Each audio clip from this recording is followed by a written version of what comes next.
All right. Hey guys, Derek here, and welcome to a SAM.gov bids training video. And it's pretty exciting today because this is actually a live version of what you would often find me doing over on my YouTube channel. The other exciting thing about what we're doing right now is we are actually live streaming to YouTube and LinkedIn at the same time. So I haven't really done any live streaming on LinkedIn. So pretty exciting for me to kind of go through this live and hopefully get to interact with some of you guys as well. If you're not sure how a SAM.gov bids here, really what we do is we make this super easy for you. If you're new to SAM.gov, you're a small business, whether you're a new small business or an established small business, you're new to federal contracting, you probably spent some time poking around on SAM.gov, and that's about as far as you get because a number of reasons, right? You hit a wall, it's intimidating, or you just don't know what to do. So we make this super easy to kind of follow the structure for these professional service bid training videos. And it's really just answering these 4 questions. The 4 questions are that we will be answering on the live solicitation today is: what is the job? How do I respond to it? How would I perform it? And this is a new question that I've added based on some feedback from the YouTube channel also. And then, do I want to bid on it, right? So we have a couple of things going on here. Definitely some capture management involved into this as well. But listen, guys, the thing is, most of you are very small businesses, teams of 1, 2, and 3. Maybe some of you are even, working a full-time job and you're trying to do this, on the side, or you're full-time in your business. And maybe, you're a subcontractor, right? And you're trying to prime.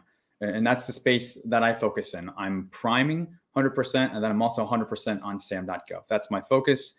And I'm also the services guy. So I'm all in on services. So all of the bids that we review are service related bids too. If you're kind of new, this is primarily for those of you who are on LinkedIn. Hey RS, hey Freddie, shout out to you guys. That's kind of the space that I play in. That gives you a little bit of context as well. So we can go ahead and get into this. I do have a live bid picked out that we're going to be jumping into.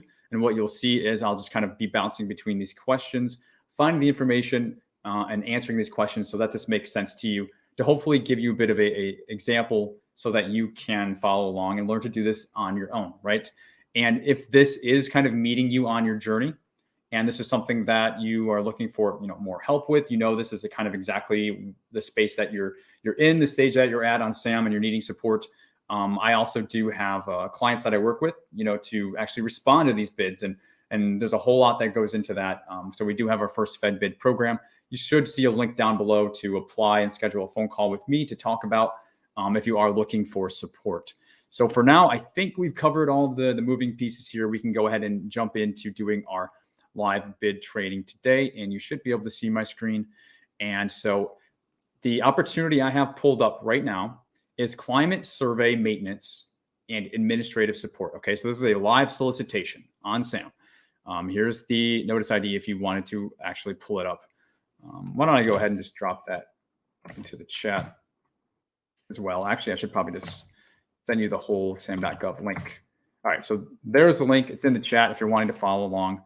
The way we do, we kind of quickly go through this information on the SAM.gov listing page first.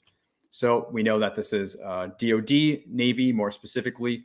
This is due May 27th, right? Today's May 13th. So we have about 2 weeks to respond to this. We don't know if that's a lot of time or not. It's going to depend on how big the response is. What else do we have? We know this is a total small business set aside.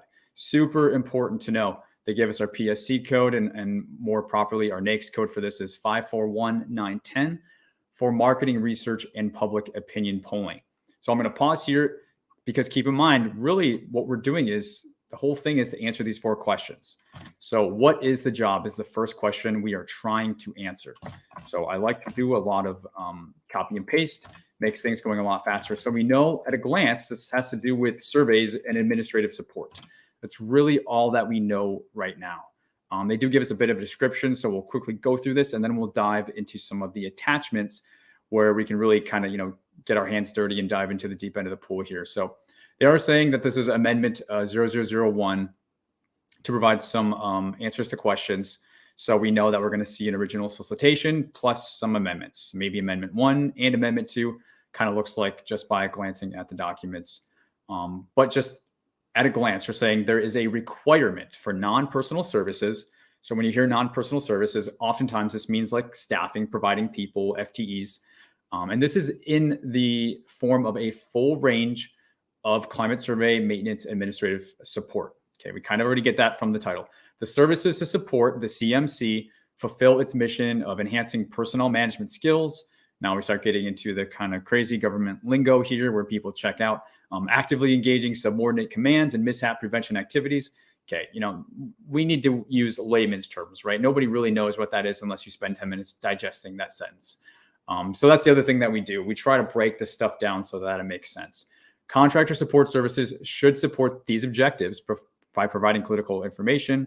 Cool. So I'm going to kind of scroll down to the bottom here where they start using normal language, and they're talking about support with the GCAS survey, support with the MCAS survey, command climate survey support, and then also web hosting support, survey setup, and debriefs to commanders. Okay, that's more like common English that we can make sense of. So I'm going to go ahead and just snag that as well. This is us taking notes live as we go through this. So now that's really it for the SAM.gov listing page. I want to dive into some of these attachments. I'll probably be looking for something like a statement of work or a performance of work statement, PWS. And that's going to be in the solicitation document. But at first, just looking at the naming conventions, if you're new to this, you can gauge a lot of what these documents are, because I know it's like, oh my God, look at all these attachments. What I don't even want to. Next, like this is too hard. It's not that hard, guys. Just stick with me, okay? Starting from the bottom, attachment 4, past performance questionnaire. Okay, they're going to be asking you information about work that you've done in the past, specifically probably how you did on that.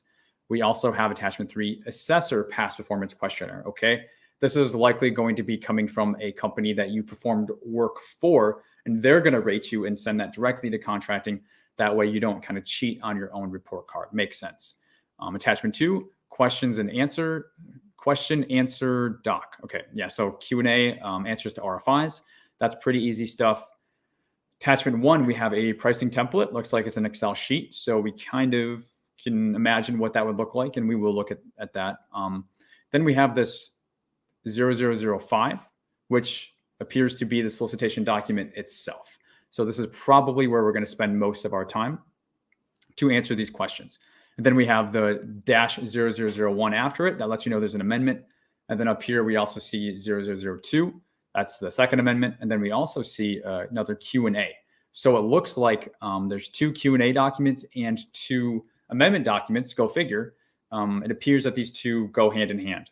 So guys, I'm going to kind of go on a soapbox here for just a second. Submitting questions to contracting officers is super important. It's extremely critical, and it is totally normal. So it's not something that you should be shying away from. You should be, thinking it's going to make you look bad by asking a quote unquote stupid question. No. Okay. Contracting does not know it all, right? They are kind of the procurement end, right? Contracting has their own end users who are requiring these things. So the officer, the specialist, they do not know the specifics of, the job itself. So if you're going through this and things don't make sense, that's where these questions come up. Or, hey, you don't have the information that you need to properly, right, give contracting what they're asking for. They may not know that. Like, they want to know that. Okay, they may have missed something or whatever, right? This stuff is a little bit complicated. It's definitely very, very much devils in the details. So contracting is relying on you to kind of help them out. So that's why you will see questions submitted and sometimes amendments come out of it, and it pushes back the response deadline, or there's a change to the statement of work or something like that, and it's a critical change so that they have to make an amendment and make changes. Okay, so that's how these things happen. They only happen from you being the expert in your field and working with them. Okay, so that's my soapbox. Could not be more important. You should do this with every bid that you go after, as far as I'm concerned, if it's needed. Okay.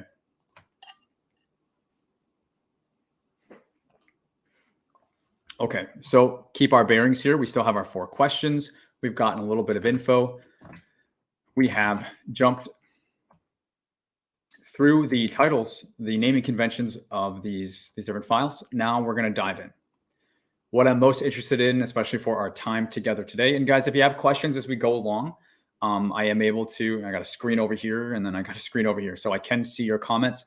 Feel free to drop something in if I went too fast, or you want me to pump the brakes and come back. I am able to see the comments, so feel free to do that. That's why we do this live. So for now, what I want to do, like I said, is jump in, spend most of our time in the actual solicitation document, the 65-page solicitation document, which actually I've seen way bigger, right? But I had a conversation yesterday with somebody that said, man, the solicitation, it's like 13 pages. And, I just decided to pass on it because it was too big. Just to kind of know what to expect, guys. I mean, these things are hundreds of pages very often. So 13 pages, it was probably just like a straight RFQ or something like that. So yeah. So opening up this, I'm not going to cover everything. There's so many things I could cover, even just on this SF1449 form here. Again, what we're still trying to do is answer our first question. So what I'm going to do is try to scroll down and find a performance of work statement. And yeah, I just passed it. So here it is, PWS. This is where you're going to find kind of the meat and potatoes of the work to be performed. I'm going here right now because I'm trying to answer this question of what is the job? Okay, you kind of just got to know what this thing is. And we did gather some of that information already. Now, I'm not going to lie, I did cheat a little bit and I did look ahead just because this is quite a bit to get through. So they are giving us specific tasks. So if you can find something like this, this is very good. I'm not going to take all of the subtasks here, but I am going to grab the bolded ones. So the first one is that GCAS survey, right? We need support for that. The government needs support for that. Then they also need the MCAS survey support. This is the second task. These are the things that make up what the job is. Command climate survey. This is the third task. This is very, very high level. Task 4, research and analysis. Okay, these are additional support services that are required for this contract. And lastly, web hosting and survey system maintenance. That one's a little bit more intuitive to figure out. So we have additional very specific information that we've taken from the PWS, statement of work, and it helps us to answer what specifically is this job. And now I know climate survey maintenance, if you don't know what that is, I didn't know exactly what that is either. So they do define it, and we're just not spending a whole lot of time on that because it is here. Thing is, it's something that specifically that the government is needing support in the way that it is being broken down to us, okay? And including these surveys. It's mostly about these surveys. That is what that's meaning. This is non-personal services contract that we saw. So we also know that this is, like I said earlier, like providing people. So, staffing to some extent. So I'm going to go ahead and just, we have it. No. So we'll say non-personnel services. Is this even worth copying and pasting? Yeah, I guess I'll probably just snag it. Okay. Now, I may come back and add to this, but I want to keep our momentum up. I want to keep rolling to our next question is, how do I respond to this? If I needed or I wanted to respond to this actual solicitation to throw my hat in the ring to try to win this, how would I respond to it? So that's where we're going to be heading in like 20 seconds. But for now, this is just some of the high level stuff we've captured. And again, some jobs, it's just more intuitive, like what it is. This is a little bit more specific because this is a highly specific thing, especially for the government and supporting their needs and their mission, right? So it may not be something that we just say off the top of our heads, like, oh, this is climate survey maintenance and administrative support, right? It's something that contracting is kind of cramming together. So for now, though, we're going to accept that and we can always come back and add to it later. I want to move on to how do I respond to this? Now, responding can actually be found in what's called the instruction to offers, also known as section L, right, of a solicitation. Sometimes you find more helpful information in the evaluation factors, which is section M, if you're following those kind of naming conventions for the solicitation. But for you that are wanting to use layman's terms, typically this is found around like 2/3 the way towards the end of a document.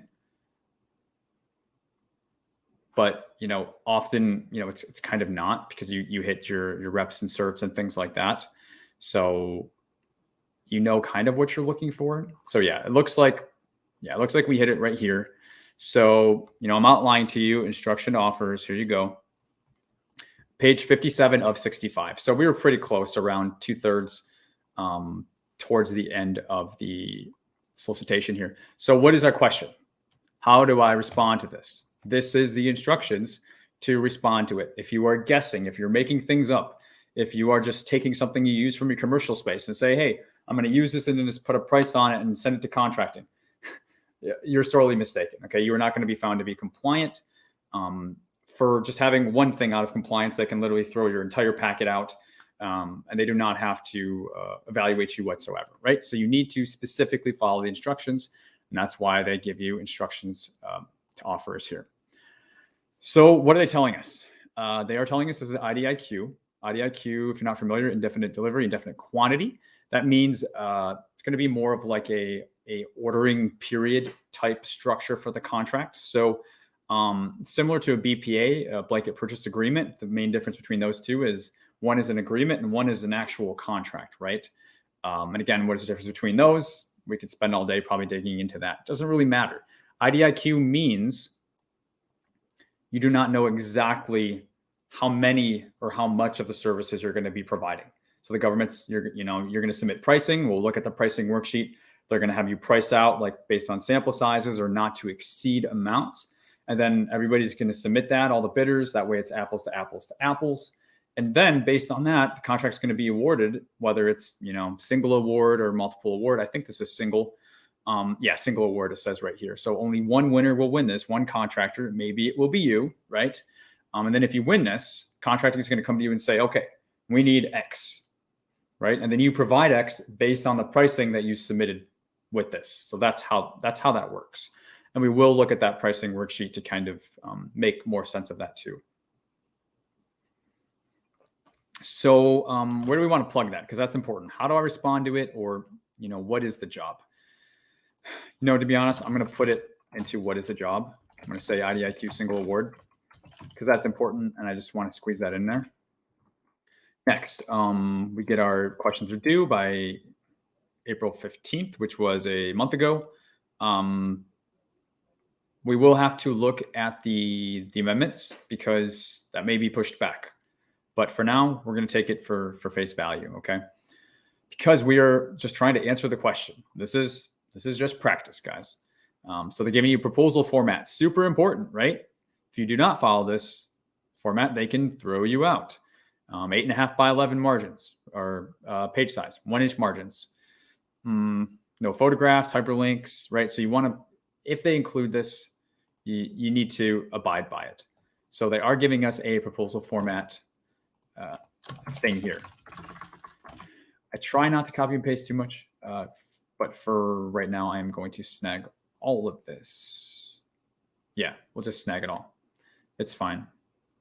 At least this way you'll have like 2 or 3 pages of notes instead of going through the whole solicitation. So we know that's important.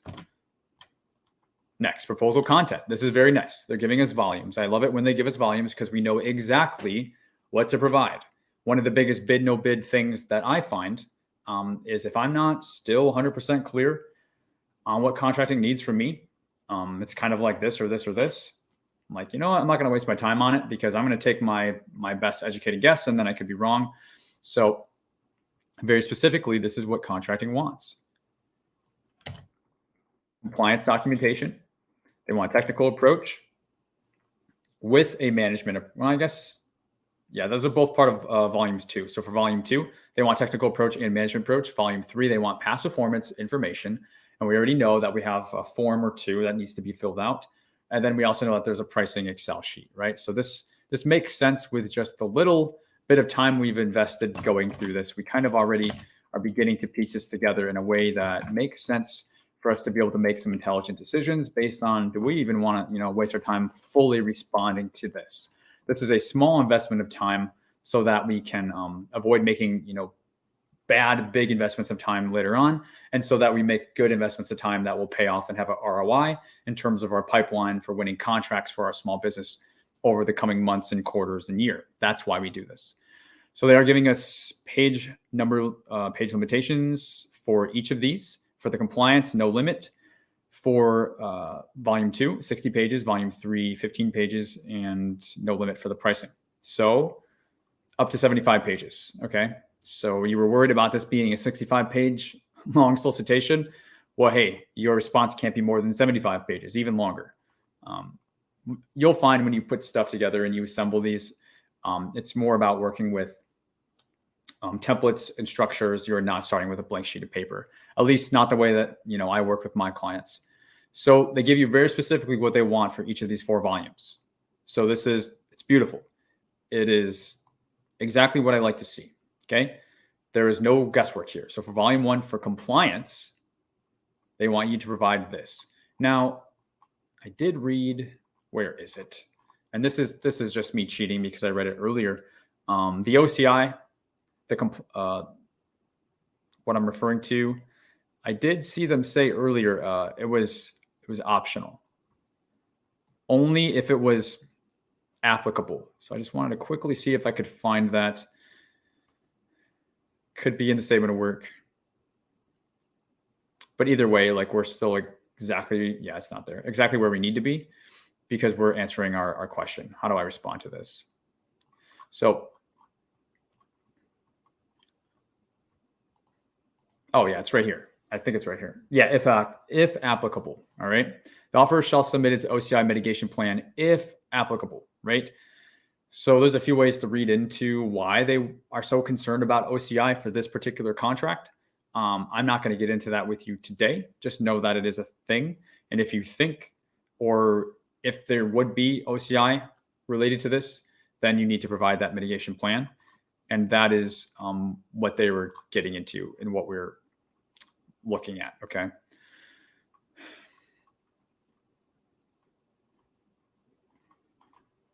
Yeah, right here. So for the OCI plan submission, this is going to be if applicable. That's what I'm getting at. So, but before that, kind of skipped over it. With the offer letter, they want you to include the following. So I always, include some sort of offer letter. It's in the templates that I use with my clients also. We have a cover page, then we have an offer letter, and then we have a table of contents or an outline. And then we get into the actual sections, volume 1, volume 2, what have you, right? So this is pretty standard. You want to have an offer letter. So before this, this is the layout. Then we have volume 1. So before volume 1, we want to say offer letter as well. Then volume 1. Well, this is actually all the volumes. So I hope that you are following this. I know it's a lot, and we kind of cram a lot of it right into a small amount of time. But the goal is for you to just go through these steps and to answer these questions as we go through them. So I'm going to go ahead and finish. I don't think it's just a lot to copy and paste right now, but they give you exactly what they want for volumes 1, 2, 3, and 4. So we have those here at a high level identified along with the offer letter. So I'm not going to copy and paste all of that right now, although you certainly could in some instances. So in addition to that, now it's the time to check out our past performance, say our PPQ. And there's 2 documents, so we'll say Qs. And then we have our pricing worksheet as well. So we're going to keep the rhythm going on how to respond to this by looking at these 2 attachments next. So coming back to SAM, past performance questionnaire, we'll open that first. Okay, so basic company information. And then they want the scope, the size, and complexity for the jobs. And that's where this would be filled out for reference for each job. Now, are they telling us how many of these they want, because they're saying fill out one of these for each past performance reference. So did they tell us how many? Too many tabs. How many past performances they want you to provide? Let's see. Typical rule of thumb is 3. Let's see, because we really kind of didn't even spend any time on it. No more than 3 contracts within the last 5 years. And they want it to be relevant in scope, and magnitude. Okay, pretty standard. So what you can do, and they're also saying if you're going to be using like other IDIQ contracts down here, they're saying it says a task order count as 1 past performance record. So arguably, you could use 3 task orders, if I'm reading that properly. Task orders under an IDIQ contract count as 1 past performance record. So yes, if you have 3 task orders, you could have 3 past performance records. So say you won this particular IDIQ, and say there's like, dozens of task orders over, maybe a period of 4 or 5 years, then you could use those, kind of likewise as well for future past performance responses. So hopefully that is making sense. Good stuff. So looking at our past performance, we know, fill out the worksheet. And we have 3 projects within the last 5 years. Okay. That is and they want them to be relevant in magnitude and complexity.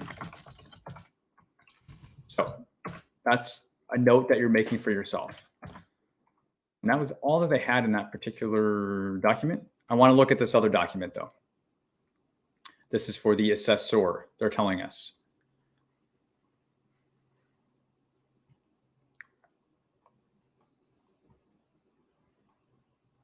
So contractor name and address, right? So this is the actual rating. So, oftentimes people say past performance. And then there's also this term called past experience. And we just kind of throw past performance around. They are different. So past performance really is how you performed on work in the past. Past experience is what work you performed in the past, right? But even contracting, they'll say, what's your past performance? Well, did you really mean my past experience? Because that's where it comes into the dates and the size and the magnitude and the complexity and, the 3 contracts in the last 5 years, right? That's the past experience. Past performance is how did I do on those jobs? And so that is the difference between the form that we're looking at right now, where you were actually rated, was your past performance, was it very good? Was it exceptional? Was it marginal or unsatisfactory? Hopefully not. That is true past performance, right? How did you perform? Past experiences, what did you do? Okay. So a lot of times those get thrown around unanimously. I do it as well, just because it seems like most others do too. But there is, in cases like this, a key distinction. So you would want your previous contracting officer or, other company, if it was in the B2B space, is what I'm getting at, to rate you, because you cannot rate yourself. So this needs to be submitted from them, typically directly to contracting. You cannot kind of cheat on your own report card, right? Let's see if they're telling us anything else here. I have not gone through most of this, guys, so I'm doing most of this off of the cuff. So just explaining things how they would typically work and then looking more specifically what they give us. So they are saying submit this with the proposal as provided to assessors, right? So the assessor in turn will verify sections 2 and 3 and 4 and complete section 5. The assessor will submit the completed questionnaire to the Marine Corps installation, right? So that is where the assessor comes in. They are assessing you. It was a little unclear though when they said this first, it's just, I think it's the difference in the sections. Maybe that's what they're trying to say. Sections 1 through 3 are to be completed and provided to the assessor, the government personnel who had experience, right? Or the major subcontractor. And then the offer must submit with its proposal all copies of sections 1, 2, and 3 of this questionnaire as provided to the assessors. So that language, I don't love it because it's confusing. I know how it's supposed to be done. I know how it's usually done. You don't get to cheat on your own report card, but the language is a little bit confusing. And welcome to government contracting. That's pretty much how every single solicitation can be sometimes. But I'm just telling you, they're telling us, the assessor, that is typically how this goes. You get rated and this gets sent over to contracting. Anything you can fill out to make this easier for them, then you definitely can do that, like filling out your company information. But other than that, you let them rate you. So, guys, like, things are never crystal clear. Like, it's never, which is why we have to rely on our RFIs and our questions to contracting. You get used to it. You get used to operating in this way. So now the last thing, because we know we've got past performance, PPQs, we've got our 4 volumes, we've got our offer letter. These are all the things that are included in how do I respond to this. Remember, we're only answering 4 questions. We already answered what is the job. And now we're capping off how do we respond to this. Now we're going to look at the pricing worksheet, right? And we talked about this as an IDIQ, indefinite delivery, indefinite quantity. So we're going to want to know like what those not to exceed numbers are, or what are those pricing assumptions the government wants us to make. So here it is. It's just one tab. It's actually not too bad at all. They are giving us 5 ordering periods, and I also see travel is bolded. For travel, they're actually giving us a number, which is great. It's a not to exceed number, but we cannot price travel because we do not know how much travel will be requested of us. So that's why in these situations, especially IDIQ contracts, contracting just gives us the number, right? So everybody's apples to apples to apples with our pricing for the travel. Now, this is where you're going to, again, like you start to see the things repeat. When you start to see overlap, you're really going deep instead of wide on the stuff that matters. So we're seeing, again, the GCAS survey, the ACAS, the CSS, the research and analysis, the web hosting.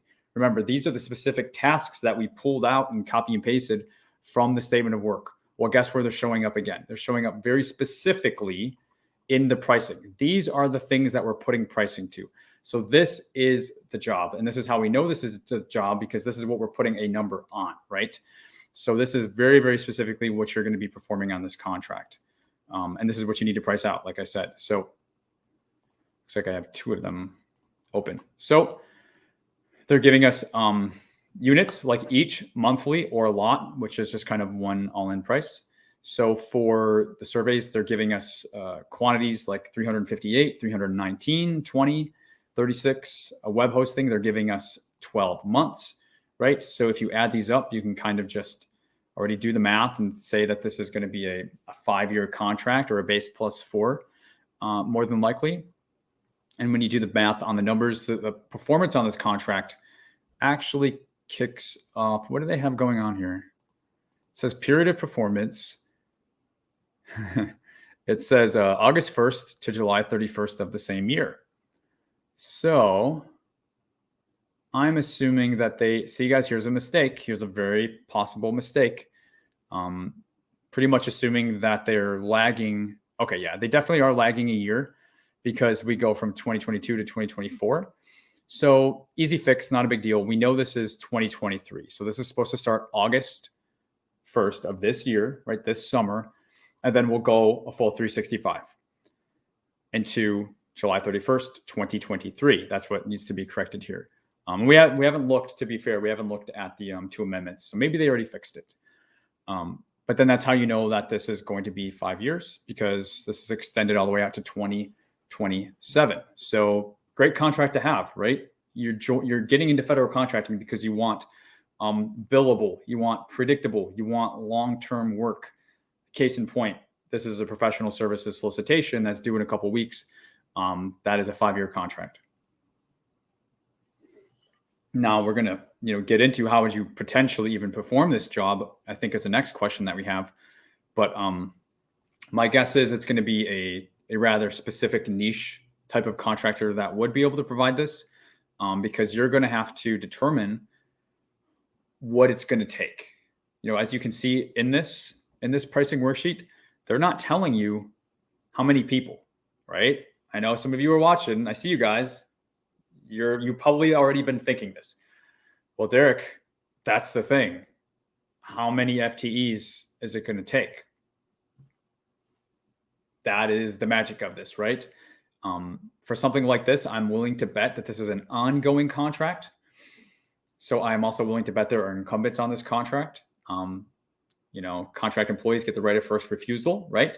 So you can't always depend on that, but they have to get the right of first refusal. That's how that works, right? So in some cases, you can keep the existing employees, but it's going to depend on the pricing, right? Because they're not even having you price out individual positions. If we're gonna get that into the details, like, where is it? I could have swore they had a wage determination here. Am I going crazy?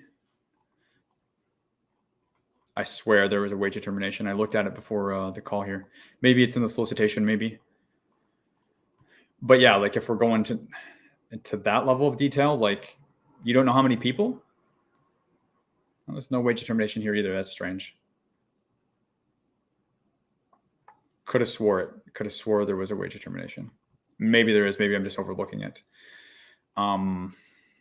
Yeah. But anyways, like that's definitely a factor as well.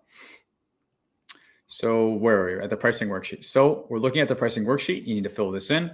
This is going to be easy math, right? Quantity times unit equals total. So, second grade math, I don't know. It's pretty easy. The easy part, or what's not easy, the hard part is actually doing this calculation in terms of what is the manpower, what is it actually going to take to provide GCAS survey, 358 of them throughout a year, right? So basically one a day, and then ACAS surveys and CCS surveys, and then research analysis and web hosting. How are you going to price this? That is going to be the crux to going after this. So I'm definitely asking contracting if there's an incumbent on this. I'm definitely asking contracting what the previous award number was or the previous award value. I'm definitely asking contracting those. I'm definitely looking this up in fpds.gov to see what I can find. Because based off of this, this is really impossible to kind of price. Just based off of, again, I didn't really spend more than 5 minutes looking at this ahead of time. So I could be missing a whole bunch. I don't think I am, but based on the information we're seeing, we need more info to really price this thing. A little tip. What's going on, guys?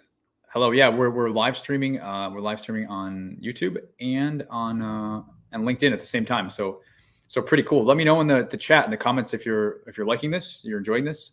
That would be pretty cool to get that feedback as well. But what I was going to say is something like this, just as another soapbox. I've gone, I've been on contracts like this in the past, and I don't know why. Maybe they have like competitors have requested it, but they've held site visits for contracts like this. So what do I do? And I'm just telling this to you in case this helps you. I go on the site visit and I walk through these offices and I try to count heads. How many people are on this contract? It's at least going to get you closer to a ballpark. And when you really have no idea if this is like 2 people that are providing these surveys or if it's like 12, and again, it's probably more apparent to those who actually know what they're doing when it comes to performing this work. Maybe that's you, but just from somebody kind of, skimming through this, we do not have hours. We do not have FTEs identified. So the level of effort is to be determined. So if you do get a chance to do site visit, that's what I used to do. I go and count heads, and every head matters, and some of those heads, they're part-timers. So it can try to get you close, but it's never going to get you exact. So and if you guys are just joining, welcome. We're doing a SAM.gov live bid review. We have one that we're walking through today, where we essentially walk through 4 questions. What is the job? How do I respond to it? How would I perform it? Or, how could you perform it? And then do you want to bid on it? So far, we've answered the first 2 questions. What is the job and how do I respond to it? at a high level. And again, the reason I do this, and the reason hopefully you're watching, if this interests you and you've stuck around for the last 40 minutes, which is pretty cool,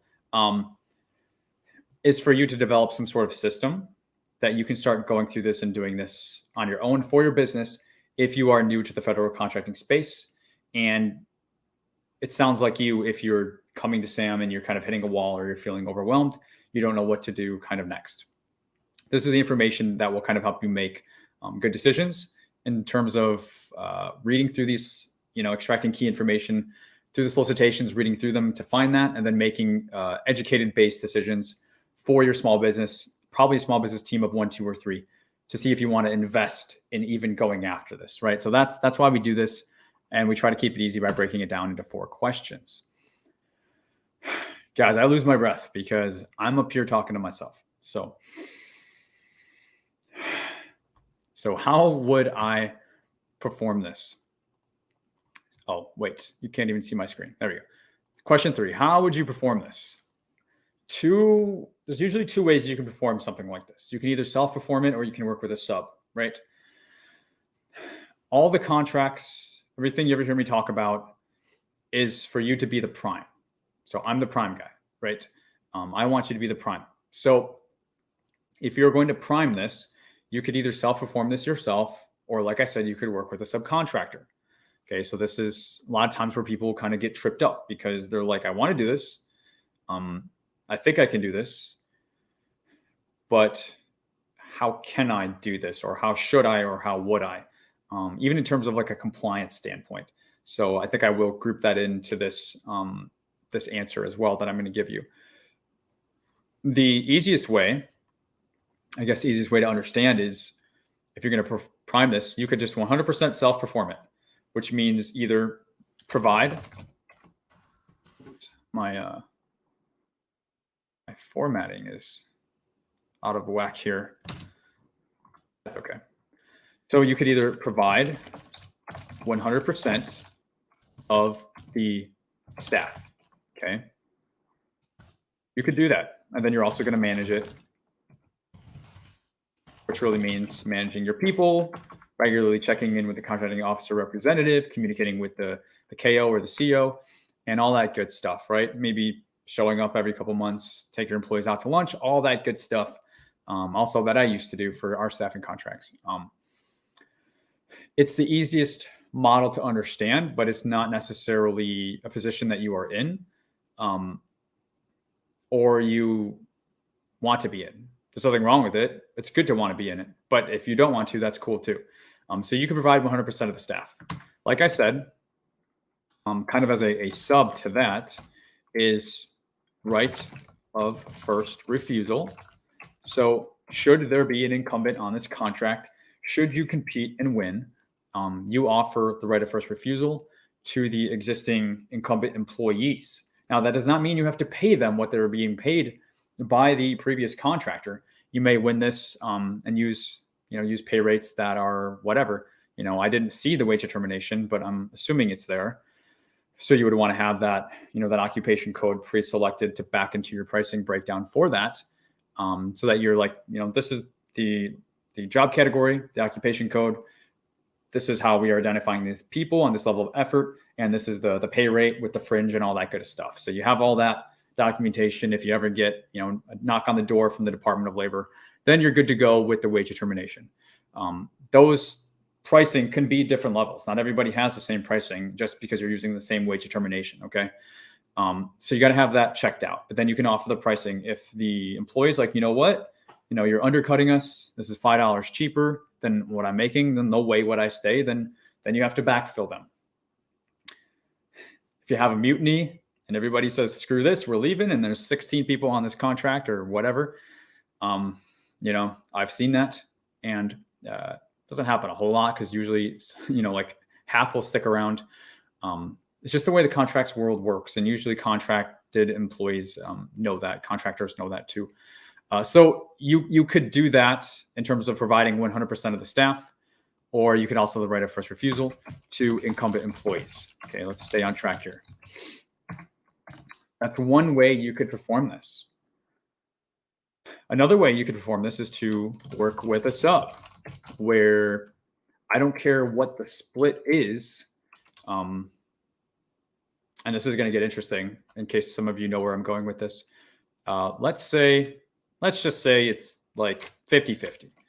Say 50-50. You're going to provide half of the employees. The sub is going to provide half of the employees. You can do that.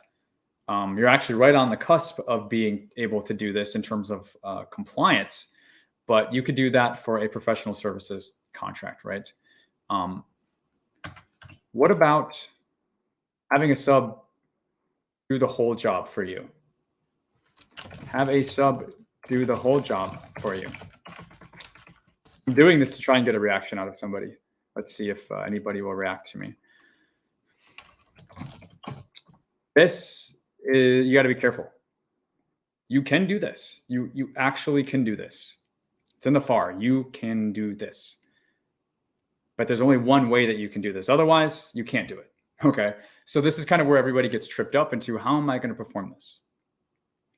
Or sometimes people, unfortunately, don't get tripped up on this and they just do what they want, and they do it kind of illegally, which you don't want to do. So there is something called the limitations on subcontracting, which by name, it's LOS, but by name means there's a limit to what you can subcontract. Okay. So that's super important. And it's a small business. It's for small businesses specifically. It doesn't apply to large businesses.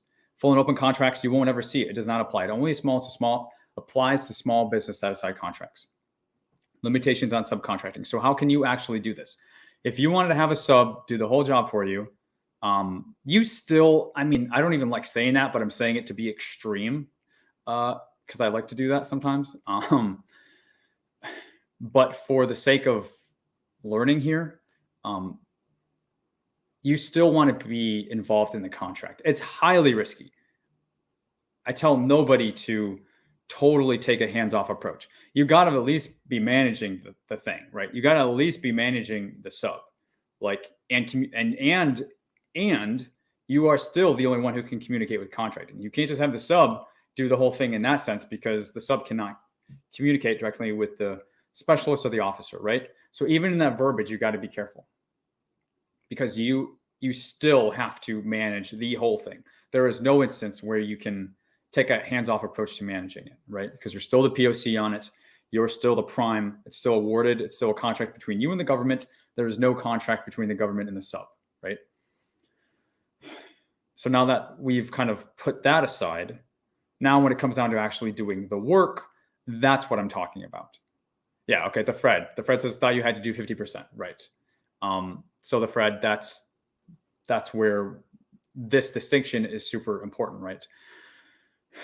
And that's why I'm positioning it this way, because people may object to this if they don't fully understand it.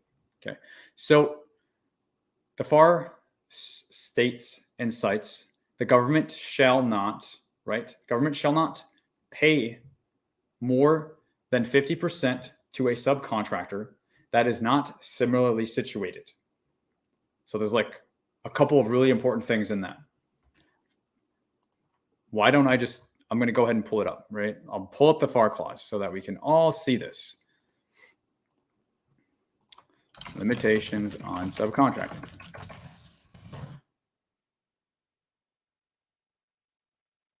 And I've done several YouTube videos on this, right? And I covered the same thing. I'm not providing any new information today.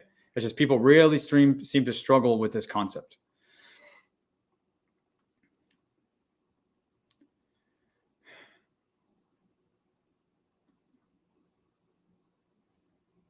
Okay, for services. So we're going down to services. I don't even know if you can see this. Government will not pay more than 50% the amount paid by the government for a contract performance to a sub that is not similarly situated, right? So what does similarly situated mean then? What does that mean? There's two things that define a similarly situated entity. Okay, two things. Let me jump back so you can actually see. Similarly situated entity. Two things. Number one, must be a small business in accordance with the NAICS code?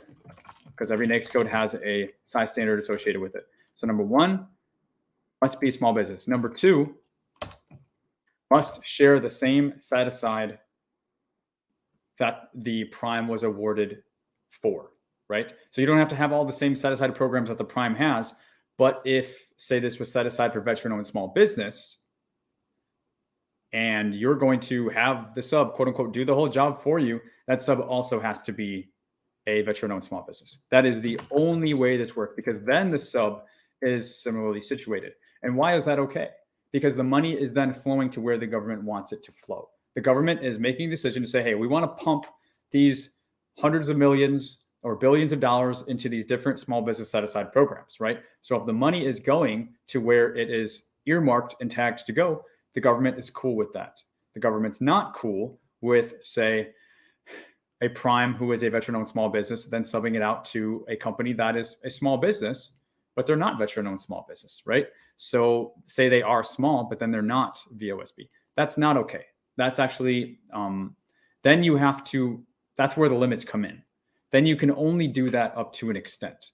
So for professional services, you can only do that up to 50%, okay?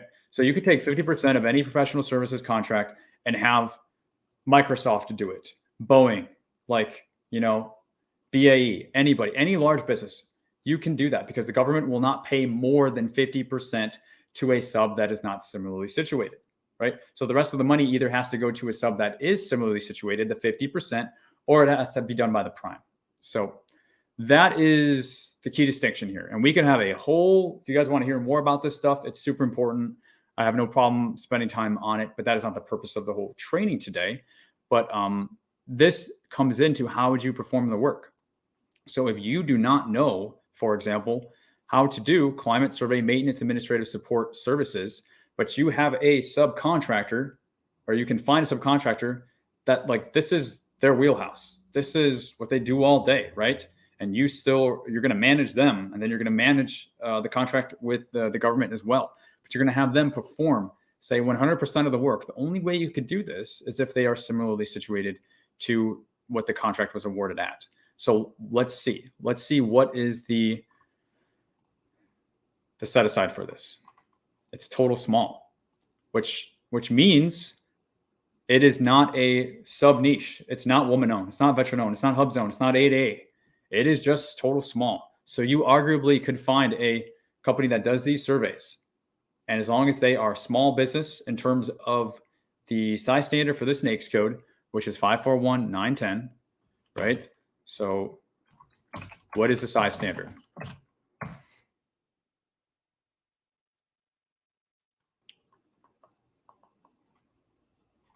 Yeah, so that's not going to show me.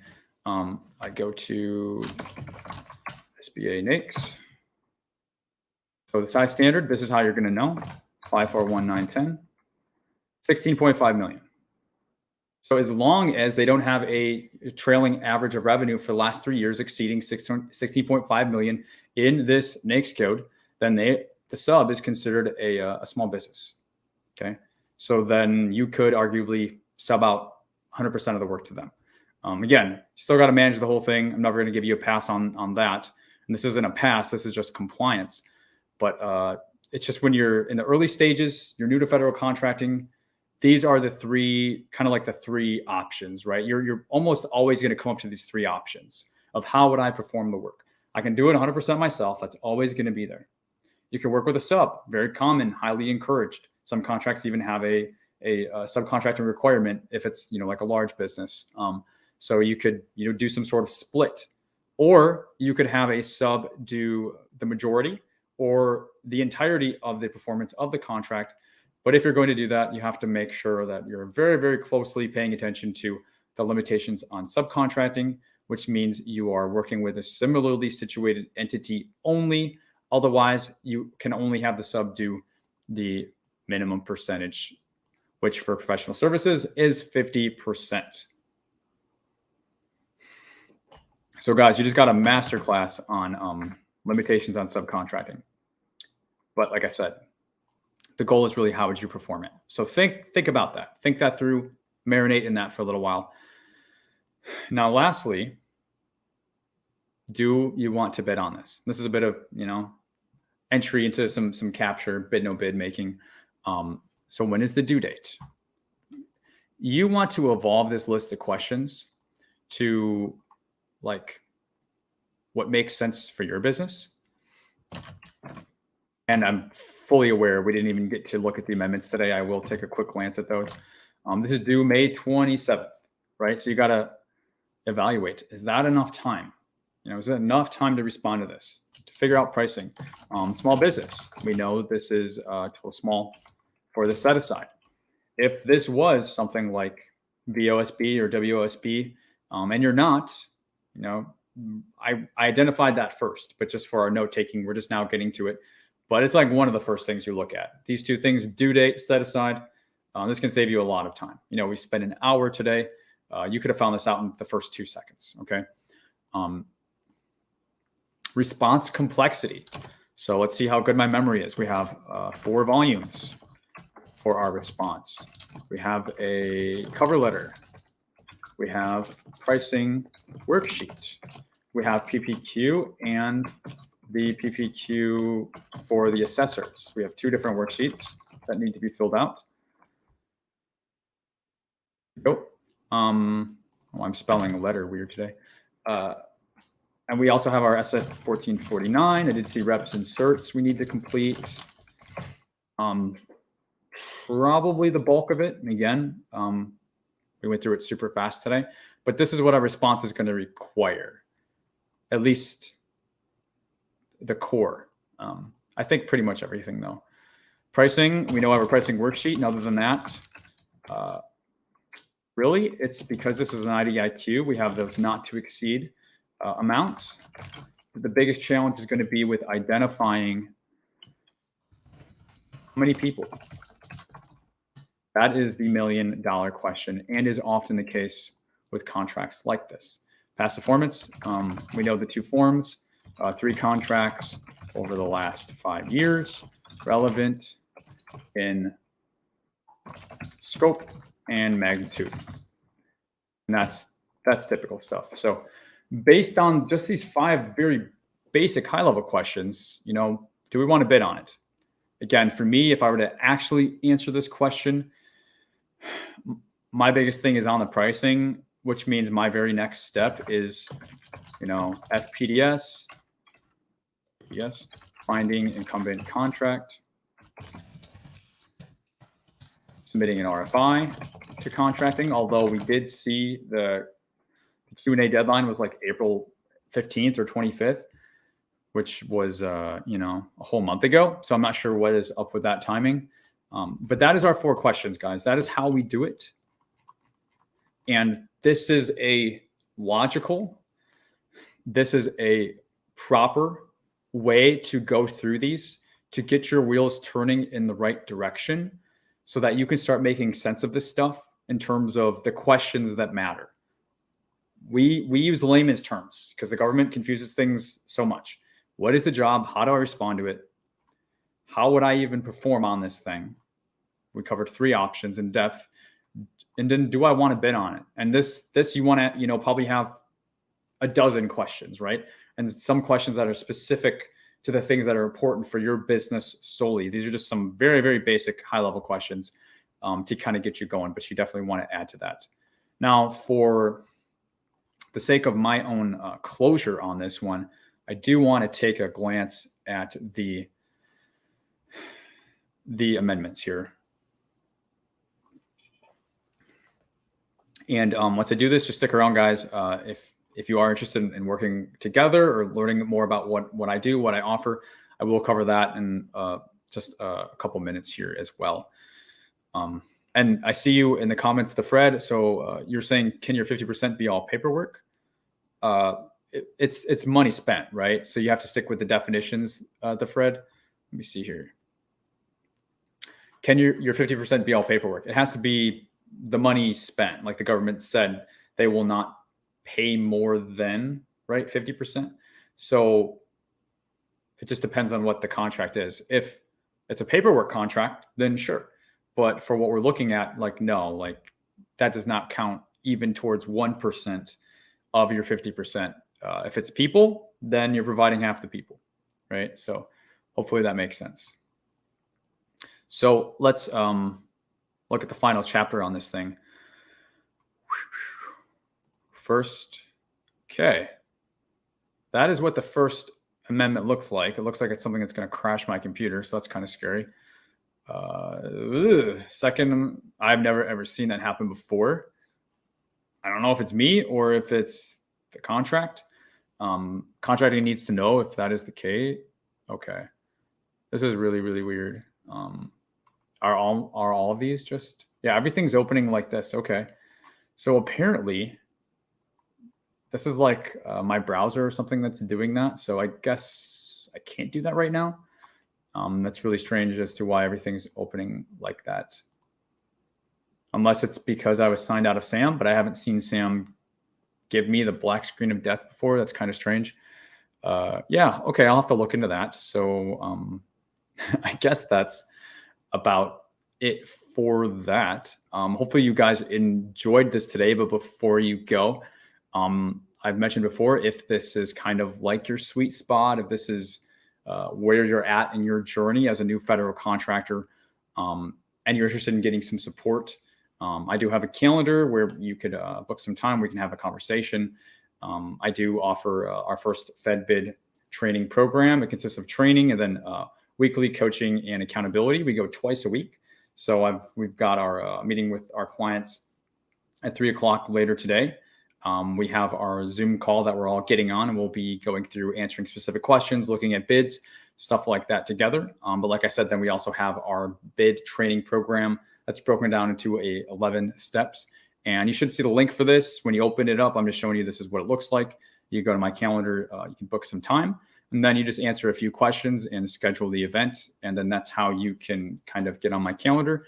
And that way we can have a conversation if you are interested in, getting serious about this, or maybe you've been serious for the last 6 to 12 months and you just haven't really known, what to do or where to go from there. So just letting you know that opportunity is there if you're looking for additional support. So this is pretty exciting, guys. Thanks for hanging out with me today. Like I said, this is the first time we did a live stream for the SAM.gov bids, where we streamed to both YouTube and LinkedIn.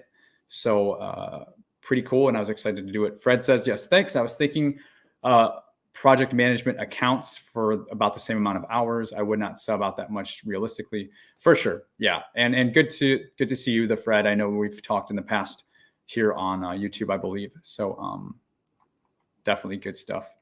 All right, guys. So I think we'll go ahead and call it here. Thanks for hanging out. If you like this, hit the like button.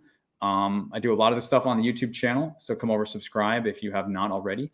And if you're on LinkedIn, hello, welcome. I'm going to try to do more of this and grow the LinkedIn space. So hopefully you'll get to be seeing more of me doing things like this. So let me know if you enjoyed it as well.